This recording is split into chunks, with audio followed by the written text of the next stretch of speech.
And what's up, everybody? Welcome in. It is GC Live Friday episode of the show. Chris, we've made it. The Drake album is out today. I guess we're going to do a whole episode on the new Drake album. Did you get to listen to it? I did not. Okay. But I will. Yeah. I will. There's a new Drake album out. There's a new Kanye album. We got so many things to get to today. No, we've got Gamecock football tomorrow. I was listening to Pearson and Preston rolling in, and they had an excellent point on 107.5. And because Pearson was like, it's almost game day. And Preston said, no, dude, it is game day. Like the Friday before game one, it might as well be game day. We are here.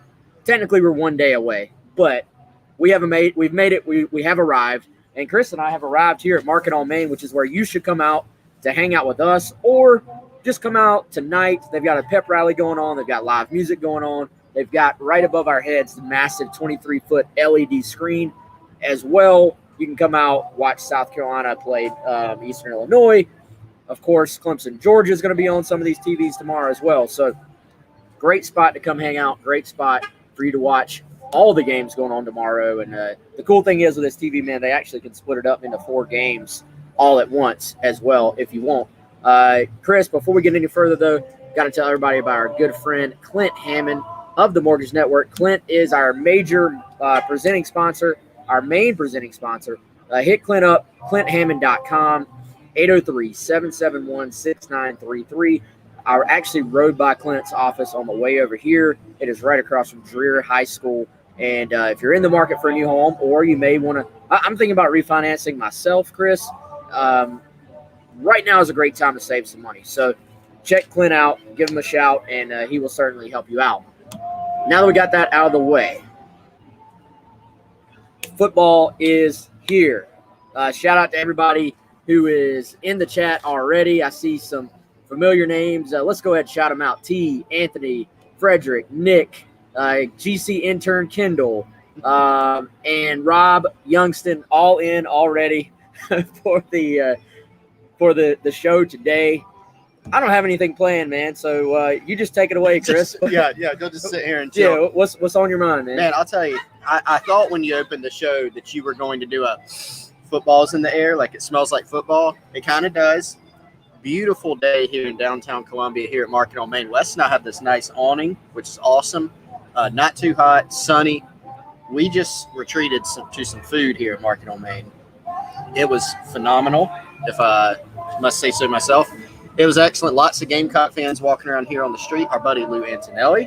Shout out, Lou. Shout out to Lou. Saw him walking down Main Street. He is here at Market on Main. So if you don't want to come talk to Wes and me, go talk to Lou. He's over there at the bar hanging out. But, yeah, it's awesome, man. Lots of excitement for Gamecock football tomorrow. No shortage of things to continue diving into. I feel like we're constantly behind because we've been talking about a lot of the storylines, but more to come.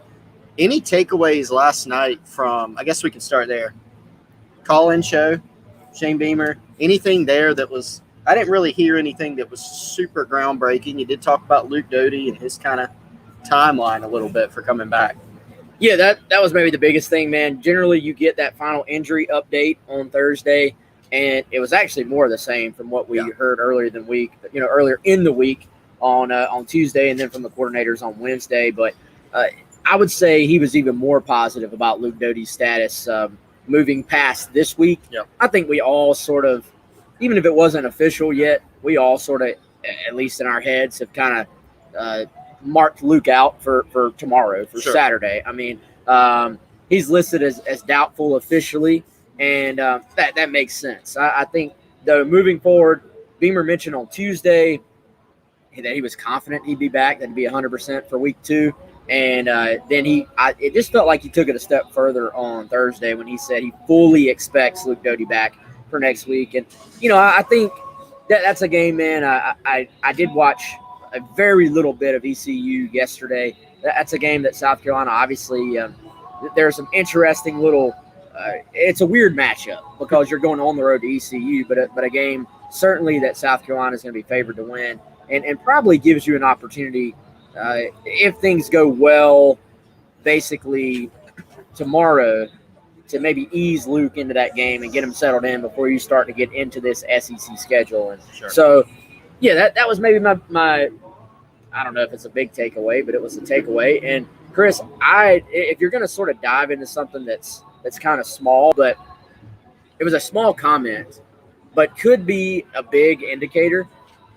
The thing I'm most curious about is to see what South Carolina under Shane Beamer, what type of program is this going to be on game day?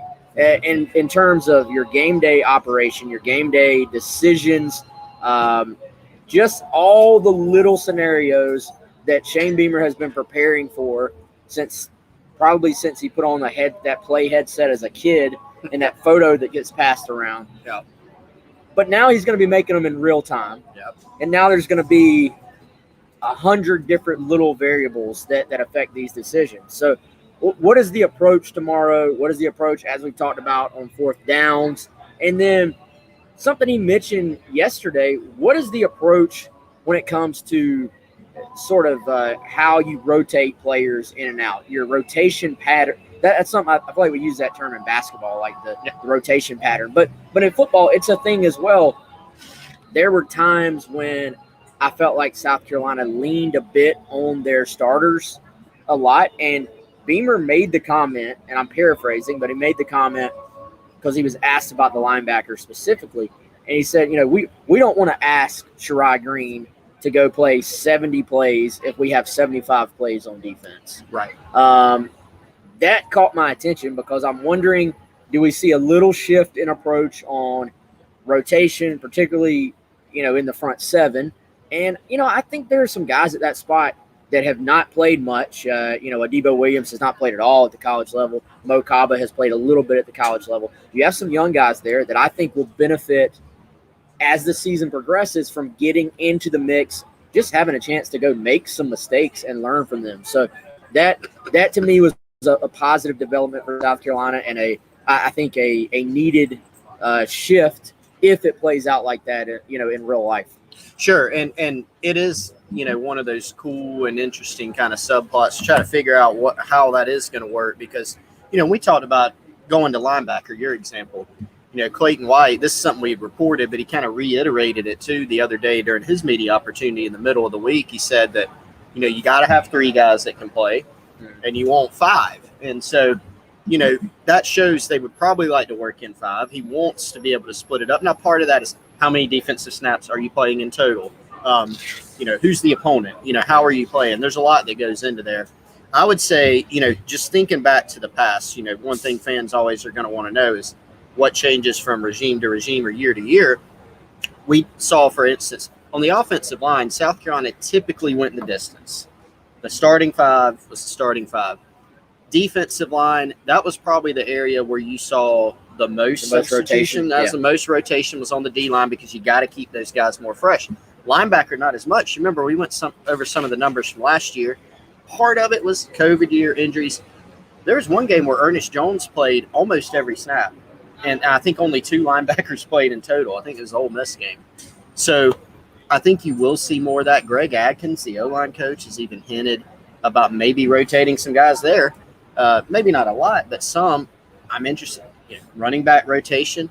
What does Justin Stepp do with his guys at receiver? Because some people lean on starters more, some rotate them in and out a lot more. So that is an interesting part of it, and even more interesting for game 1 and game 1 of the Beamer era and this season because there is so much newness, so many new faces. Yeah, I'm gonna steal from Preston Thorne again, man, because I if y'all don't know already, I'm a huge fan of Preston, not just on the radio, but as a person. He was obviously very involved with our our kickoff party at Still Hands. And so Preston said he was most looking forward to finding out who Shane Beamer is as a coach.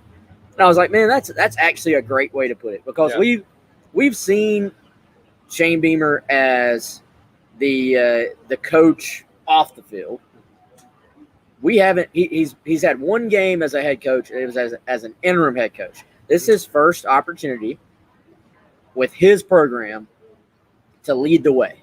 Mm-hmm. So, right down to like Preston was. Is he going to be throwing a visor? Is he going to be throwing his hat? When he gets fired up, is it more of like a positive? We've seen Shane jumping on his players before, excited, after a big play in the past.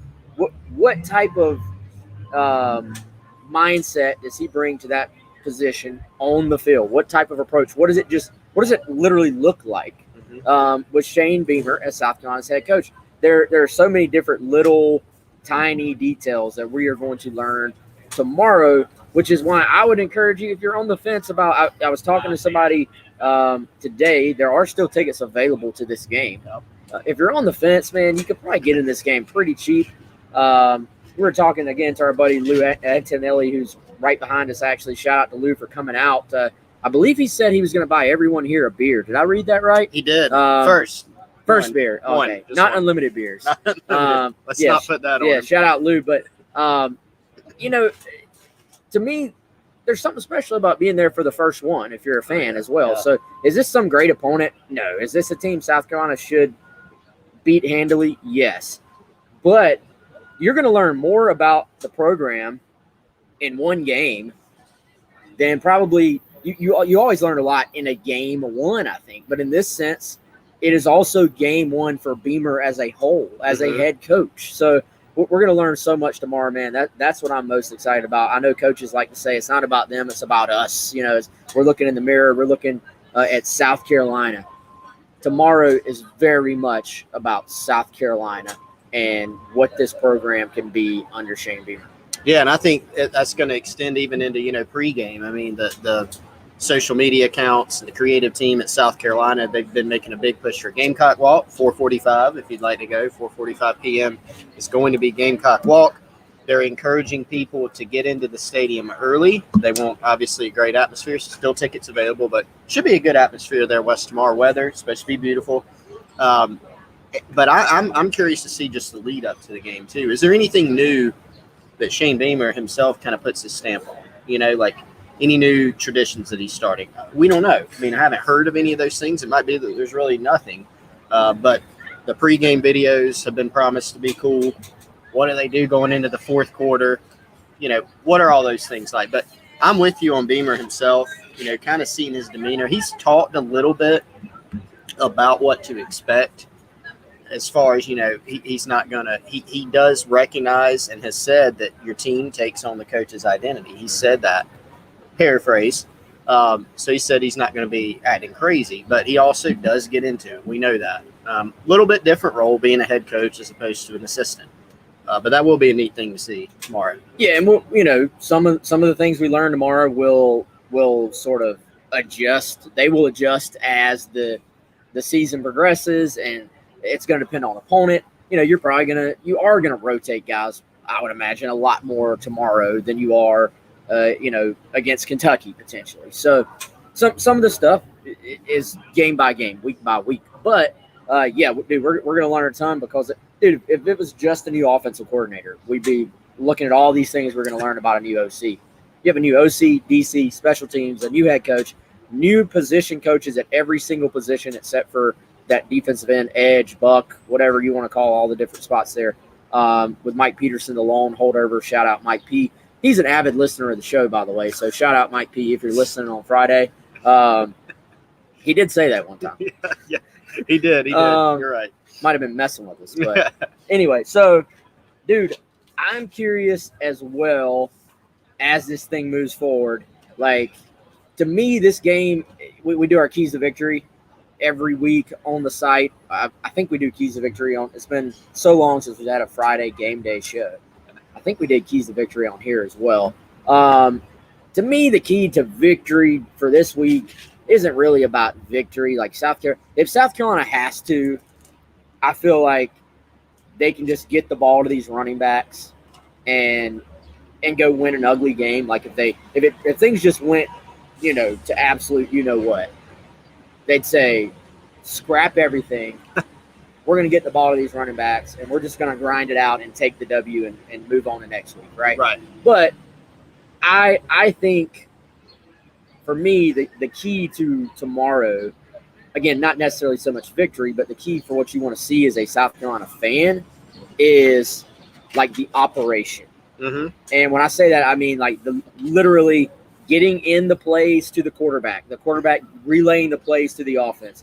No delay of games, no offsides on defense, getting lined up on defense. If Eastern Illinois does do some no huddle, some hurry up type stuff, I think that was a part of their game plan at times last week from what I saw watching them on ESPN Plus. So the little things that they've practiced, they had a mock game week last week, but a lot of these guys are going to be playing in front of the biggest crowd they've ever played in front of. Sure. So, Clayton White talked about that, Chris, getting the plays in and getting them relayed when you want your crowd to be loud while your defense is on the field. So we always think about that from an offensive standpoint, like keep the offense for being able to communicate. Well, your defense better be able to communicate. So what little issues crop up just because it is game one?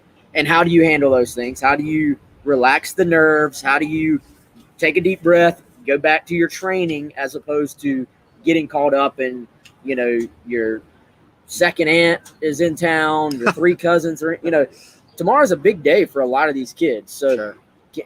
How smoothly, that's probably a good word for it. How smoothly does this game go for South Carolina with all the newness? Now, the great thing is, even if there are some issues in that area, there probably will be at some point. Sure. All that stuff is what you would call correctable mistakes. But I will say this, if they are able to play a relatively clean, smooth game in those areas, then I think that's a pretty good reflection on this staff and on the kids themselves, because that would be very impressive.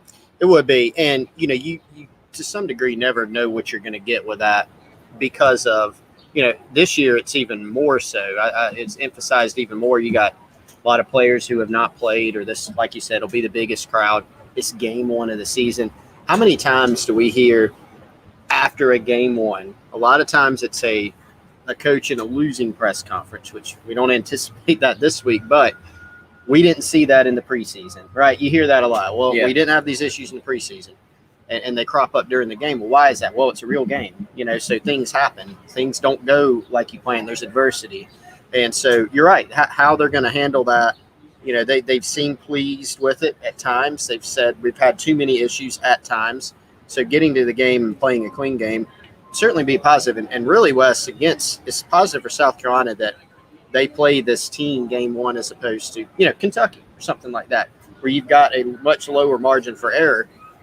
You get some things wrong game one against this opponent, you're going to be able to overcome that. But it's still, a challenge. There's still going to be some things that don't go your way.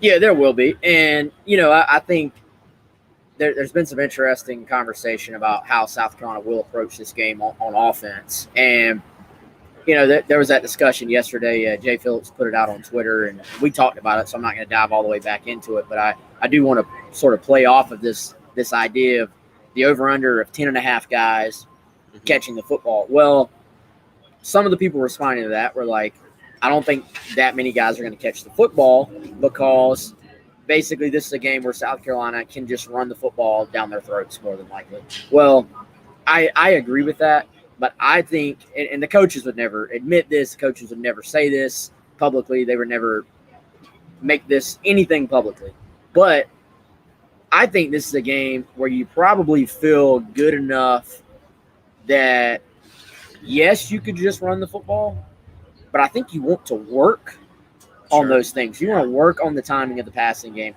You want to keep it balanced just because you know that you're going to have to be balanced against other teams. So, yes, if they wanted to literally just run the football every single time, they could actually probably get away with that. Yeah. But do you grow as a team by doing that? No. Does Zeb and the receivers are they able to grow as far as being on the same page with each other, getting their timing down, getting their rhythm? No. Does the offensive line benefit from just run blocking the entire game? Probably not. So to me, this is a game about working on all those things. Yes, there might be open running room for the entire evening, but what you really want to learn is, to me, Chris, it's not even about does South Carolina move the football tomorrow, because I think they'll move the football. It's going to be about how do they move the football, and are they able to be a balanced offense? Because if they're not, against these guys, that could be an early sign of trouble, although obviously we don't know what the quarterback position will be moving forward. Yeah, well, and that is a sign. If South Carolina does make a decent effort to pass the football in this game, which I'm with you, I think they will, you got to stay balanced, and you do want to work on that aspect of the game. Now, first and foremost, obviously win the game, and a big part of that's not turn the ball over, don't have those kind of administrative penalties and errors we were talking about, those operational things. But, I think, when you look at this team, they're going to be able, I think, to control the game for the most part tomorrow, against this team that they're much smaller, not as athletic. So not turning the football over, not having those types of penalties, being able to stay balanced, that's the key. It is going to be, like you said, a bad sign if they do make effort to pass the football against Eastern Illinois and it doesn't go as well. If it's not clicking, might be a sign, because the competition only steps up from here. So you do want to see some of that in game one, and you want to see it go well against this opponent. Well, and I think you really want to get these receivers some confidence. Not that they, and I'm not saying that like they lack confidence. I'm saying that like you want for them to see things go well in a game. Yep. Not just in practice, not just on film, not just a few times. You want for them to consistently have the actual act of successfully making some plays in the passing game. And to me, that is something that you turn around and you build off of it, and you build their confidence from there. And then if you can do that early, man, that's when you start to get some of these other guys in there and try to do the same for them. Try to build their confidence up too. So to me, again, this game, we don't learn a whole lot about South Carolina. We certainly, if South Carolina, I'll say it like this, man. If South Carolina does what we think they should or what we think they can, then we probably don't learn much about them at all, right? Right. We really only are going to learn if, like, some things don't go their way. And, are they able to get some stops on defense, or is it just that that the opponent makes mistakes, and puts the ball on the turf and just sort of gives them the ball back, right, as opposed to the defense forcing some 3-and-outs, forcing some 4 or 5-and-outs, and where they aren't really able to sustain drives. Like those, the result as far as the score could be very much the same, but what we actually learn could be very much different. Yeah, it could be. And that's kind of what I meant by the passing game. I mean, if they come out and they have a crisp, highly productive performance, make a bunch of big plays in the passing game tomorrow, some people will look at it as, oh, man, they look great. But you kind of zoom out and consider the opponent. That doesn't necessarily mean that it's going to be the case for the rest of the season. On the contrary, if they struggle, then it's maybe a worry area. But, I agree. I don't think we're going to learn a ton about this team. But we are going to learn something. Shane Beamer's, in-game personality. Scheme. There's going to be so much diving into the scheme, offense, defense, special teams. Who does make some big plays? What do first-time guys, first-year guys, new faces, what do they look like? I think we're going to learn much more about those types of things tomorrow. Yeah, I'll be curious to see how aggressive they are. I actually think they're going to try to send a message, not to anyone else, but to their own players. I think they're going to attack this game pretty aggressively from an approach on offense, just because it sends the right message to your guys. A, that you have confidence in them. B, that this is going to be a fun offense to play in, and C, that you really just believe they can do it. So again, if they have to, they'll just take the air out and go run the football. I don't think my guess is that's not what anyone wants to do. Speaking of running the football, though, we still don't know who's going to be the starting running back. That was not mentioned yesterday. And, I think personnel, as far as what specific play they want to call, is, a determining factor in this as well, man. But I think we've talked about this. I think it's going to end up being Zaquandre White. That would be I would say, pretty darn educated guess on that. And, I think that's a nice moment for Z White because we know all these guys are going to play. We know it's going to be a heavy rotation all season long. Certainly a heavy rotation I would expect on Saturday night. But for Z White, kid that's done everything the right way at South Carolina, should be a cool moment, assuming he does get that start. It is. And, he's worked extremely hard. You remember back in the spring, Wes, everybody we talked to, familiar with the program and how things are going. I mean, Zaquandre White you couldn't talk to anybody without Zaquandre White being brought up. He had a really good spring, took it and ran with it because obviously he had a lot more opportunities in the spring even than he normally would because of the injuries. Had a great spring, carried it over into summer, preseason. He's done a great job. And we know that even last year, Wes, in the midst of a very difficult season, it was really miserable for a lot of people. He was still a guy that was very engaged, very good teammate. Well, he's got a lot of talent too. And so even this running back room that does have talent, it's got a proven guy in Kevin Harris. You got Marshawn Lloyd, former 5-star. Zaquandre White, he's right up there. And that kind of speaks to the potential depth of this room because he's gone out and earned that ability to start if he does indeed, get that nod. Yeah, I think he will, man. And again, some of like the start. I'm always more curious who starts on the video board, like as far as the actual announced starters. Jaheim and Beamer talked about this, and I think we have as well. Jaheim Bell, in my mind, is a starter. Even though he's the second tight end, he is a starter. In my mind, 3 of your receivers are starters. So some of that just obviously depends completely on the personnel that South Carolina goes with in game 1. You mentioned this earlier, man. I'll be curious to see what little changes we see pregame. I had the parent of a recruit ask me, where will the recruits be sitting? Do you know what the plans are? Do you know if things will be different? And part of our discussion was, the parent was like, I bet Beamer sort of has his own little spin, little twist, little tweaks on that as well. So Beamer to me feels like the type of guy who wants to have his stamp on all aspects of the program to an extent. Yeah, and that's why, that's what I'm saying earlier, will there be anything kind of new before the game or something? Even something as small as that, what will that be like, if anything? There might not be anything, the new videos, all that kind of stuff.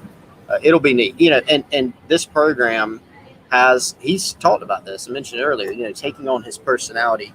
When he answered that in the past, a team taking on the coach's personality, he was really talking about kind of in game, how they conduct themselves, when there is adversity hitting, how does the team respond?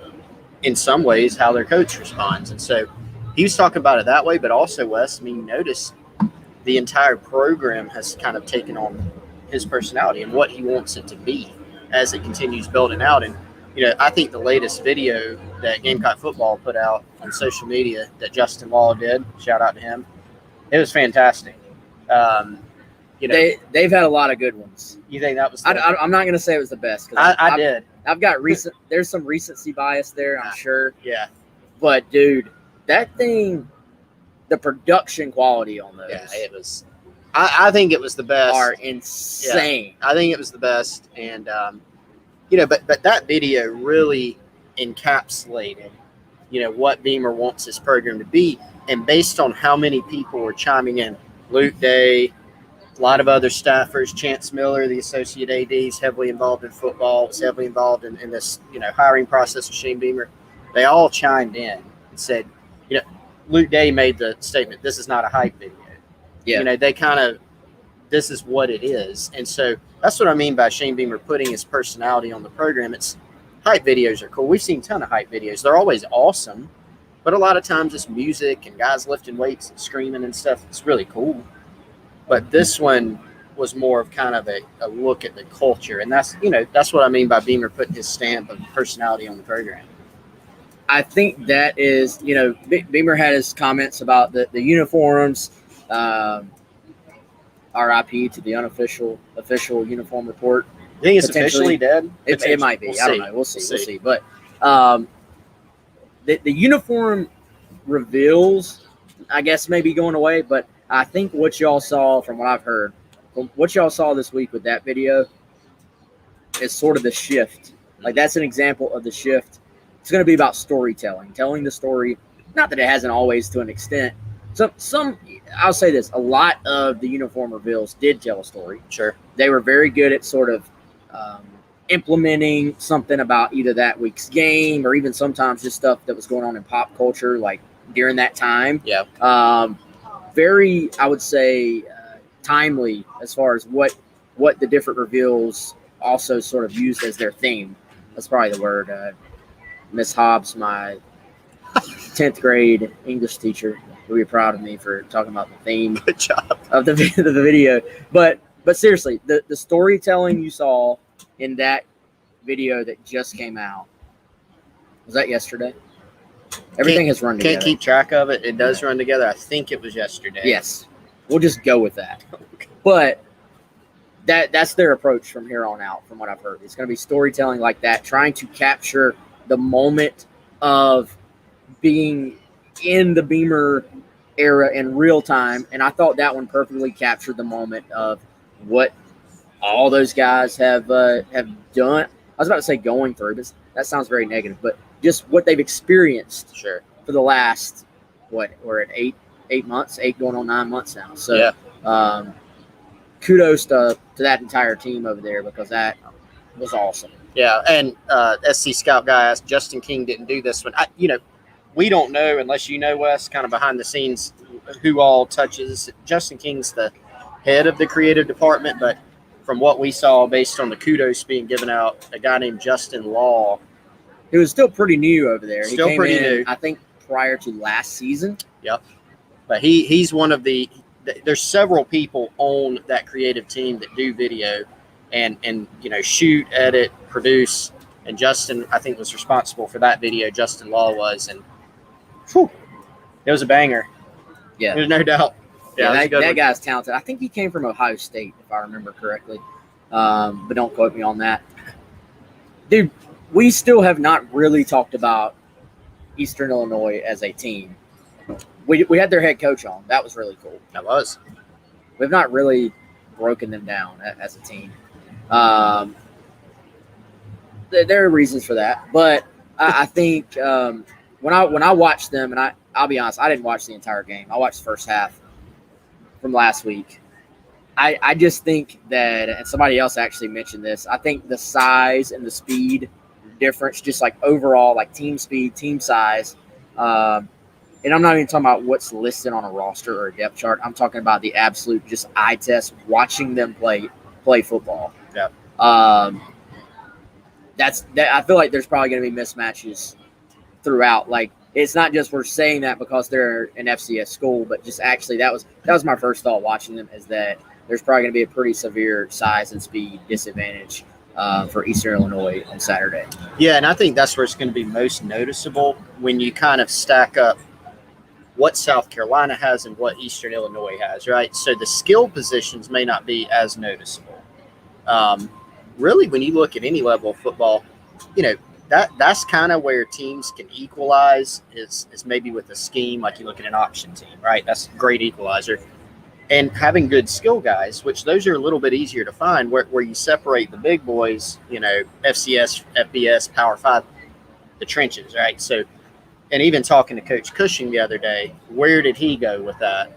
South Carolina's offensive line, South Carolina's defensive line, and then he talked about South Carolina's running backs, right? So Eastern Illinois, they're going to have some receivers that might have the capability to get open. South Carolina may not always get open against their DBs, right? But when it comes to line of scrimmage, that's going to be the biggest difference. And I think, just diving a little more deep into it, Eastern Illinois' quarterback interesting quarterback. Like, he can run, and he's a gunslinger. Like, he's not afraid to throw the ball. He's got a pretty good arm. But Coach Cushing even laughed the other day and said he'll get himself into some trouble. I saw that during the Indiana State game. I think South Carolina's going to have a chance to, pressure him up front into maybe some mistakes. Yeah, man, he's a guy that he has some wheels, but I wouldn't call him necessarily a dynamic runner. Like, he can hurt you a bit. He can extend plays, and then, like you said, he's going to extend plays and launch the football, which that generally they're sort of it kind of goes back to risk taking for a quarterback. Like, you could have a guy that doesn't take many risks, and he's probably not going to make a bunch of big plays, but also he's not going to turn the football over for you. Or you take a guy like this that the distance between the outcomes on any given play is like this, because it could either be a great play or it could be a pick six the other way, which is something we saw. Saw that last week. I think, and kind of, Chris, the more I thought about it, South Carolina's quarterback decision, I think, even leaned towards, let's go with the guy in Zeb Nolan who has, is going to manage the game, get us in and out of plays. They're saying who can minimize mistakes. Whereas, Jason Brown, if you go with him, I think I actually am going to predict that Jason Brown is going to go in this game.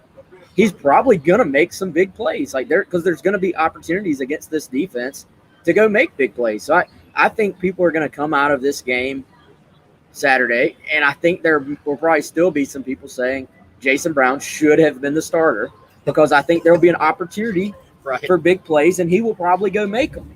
Because people, idiots like us in the media, fans, we talk about the big plays. We're not paying attention to who best gets the team in and out of a huddle, or who saw that slot receiver was lined up wrong and says, hey, man, you got to go 2 yards that way. Yep. Or who commands the huddle and says, hey, man, I think that guy shaded me this way. The ball, I'm going to throw the ball to this shoulder instead of that shoulder. Yep. We don't see, hear, nor care in a lot of cases about any of that.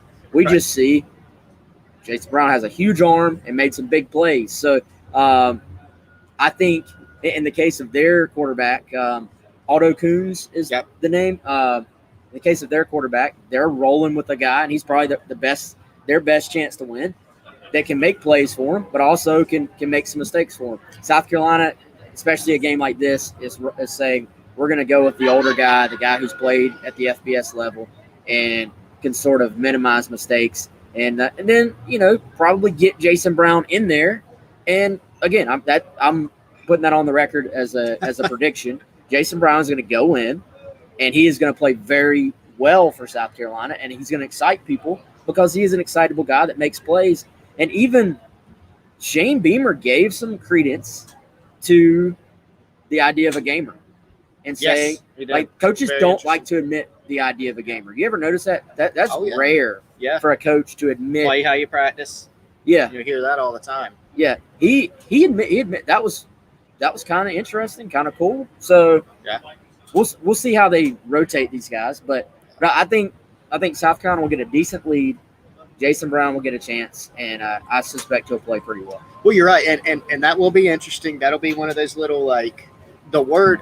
What was that word at the beginning in the preseason? I said I was going to overuse, or the phrase. Oh, it was like low margin. I've used subplot 11,000 times. I'm going to retire it and say something different. But one of the storylines coming out of that game, there are going to be a bunch of them, I'm sure, little ones.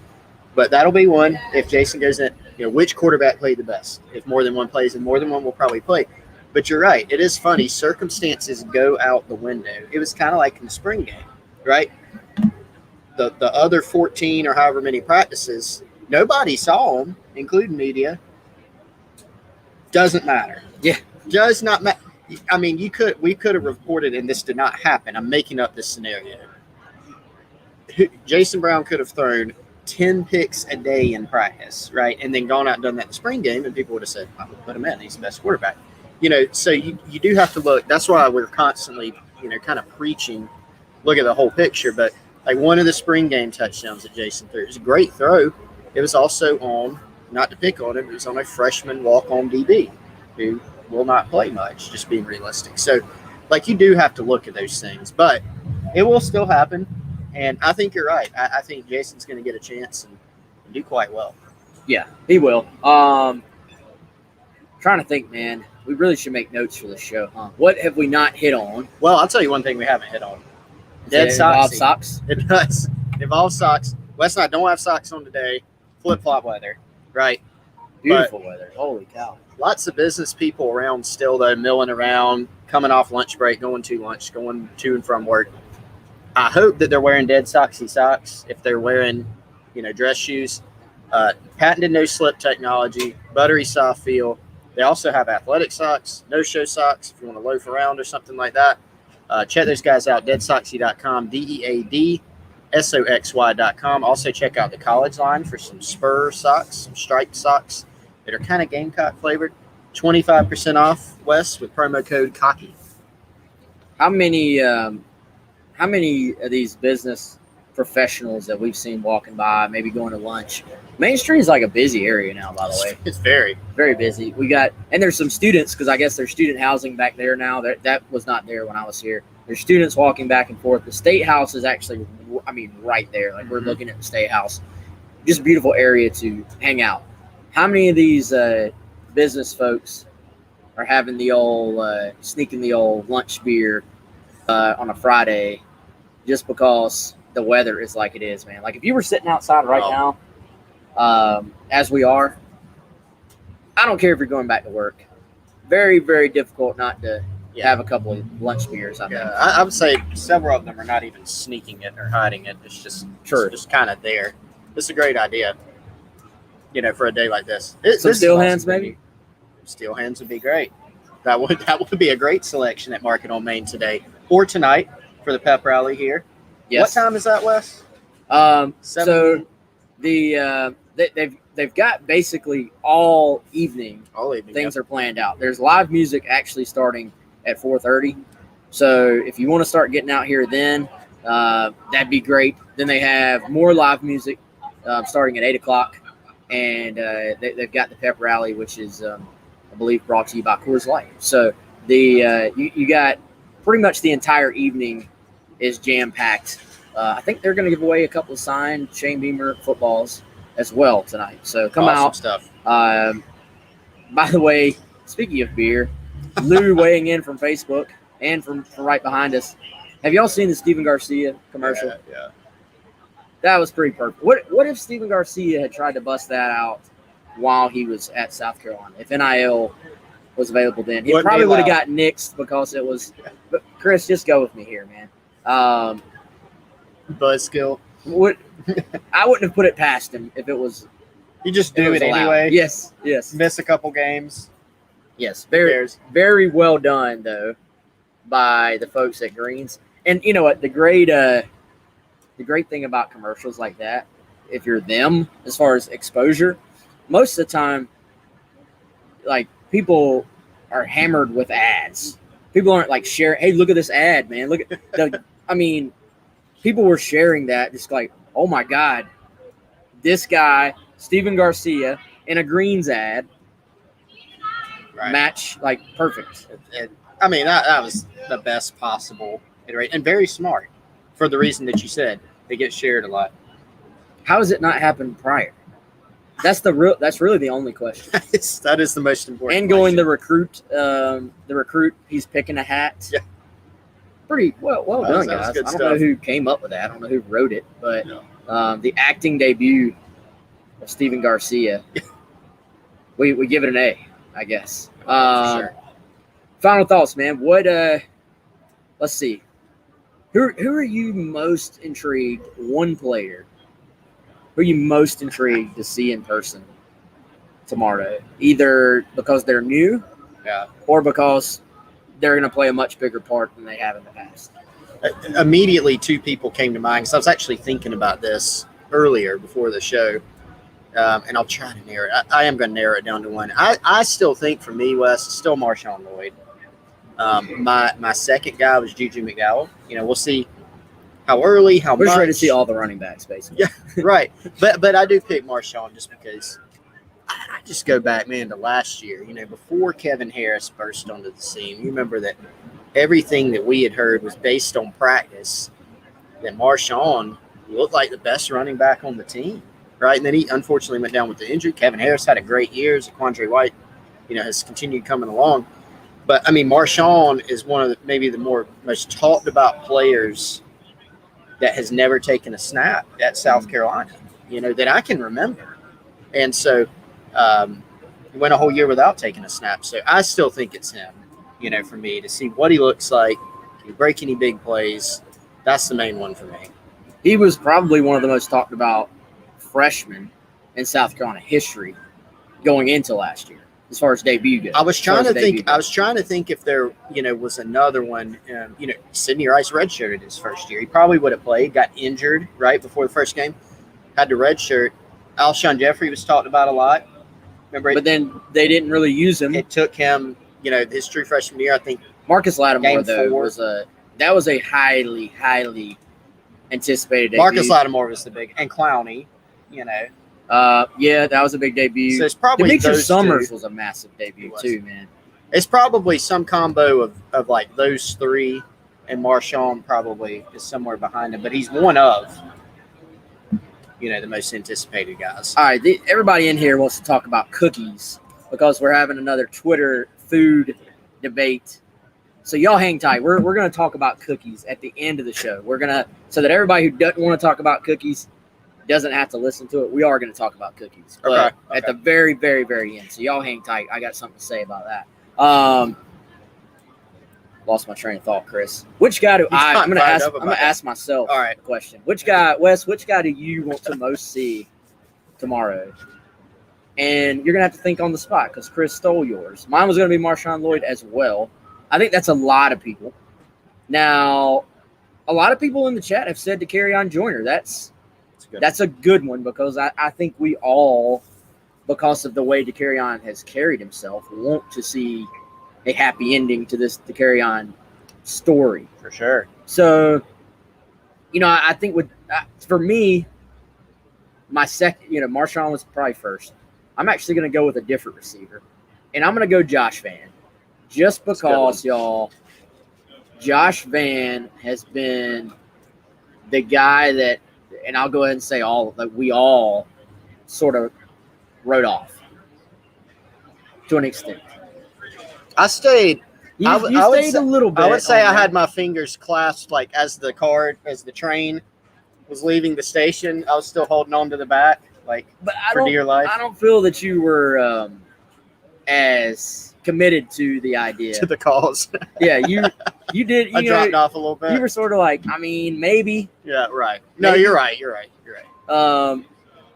But Josh Vann, by all indications, has had an outstanding preseason. Yeah. And by all indications, has been one of the guys who kind of has completely bought in to this culture change. And I think something good needs to happen for him early on. Like, he needs to have something positive happen, like within the first couple of drives of the season, so he can then build off of that. Yeah. So, Josh Vann, for me, I just want to see the progress. I want to see the progress in a game against real opponents. Yeah. So, that'd be my guy. I'll give you a couple of my.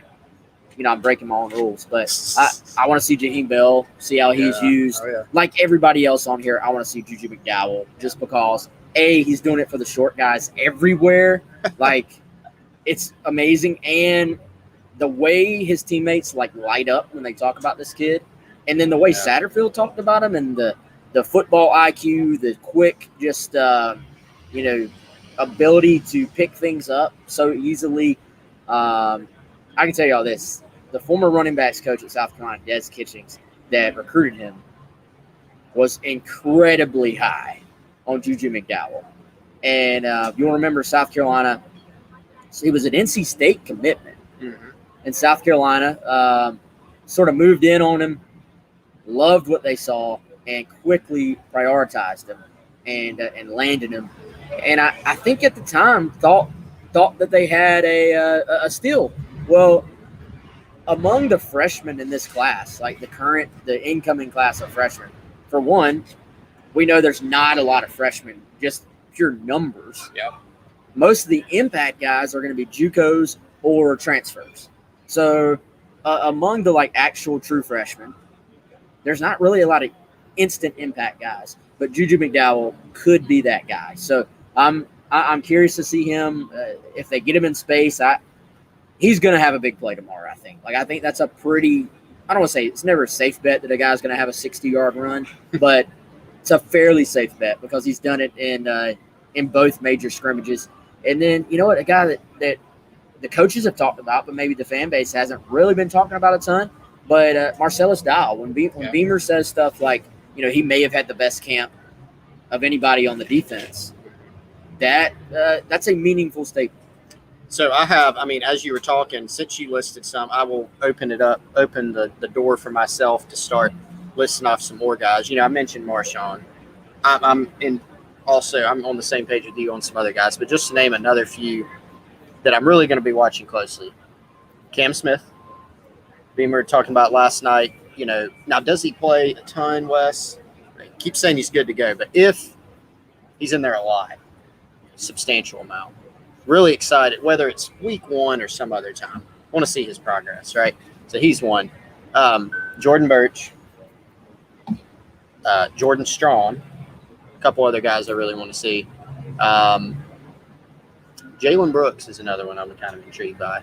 Want to see, can he, you know, again, confidence, right? Like last year, I think he lost it. I think he admitted as much. Wasn't in the right headspace. He's another guy that, from a physical ability standpoint, he can get open downfield. You mentioned that yesterday.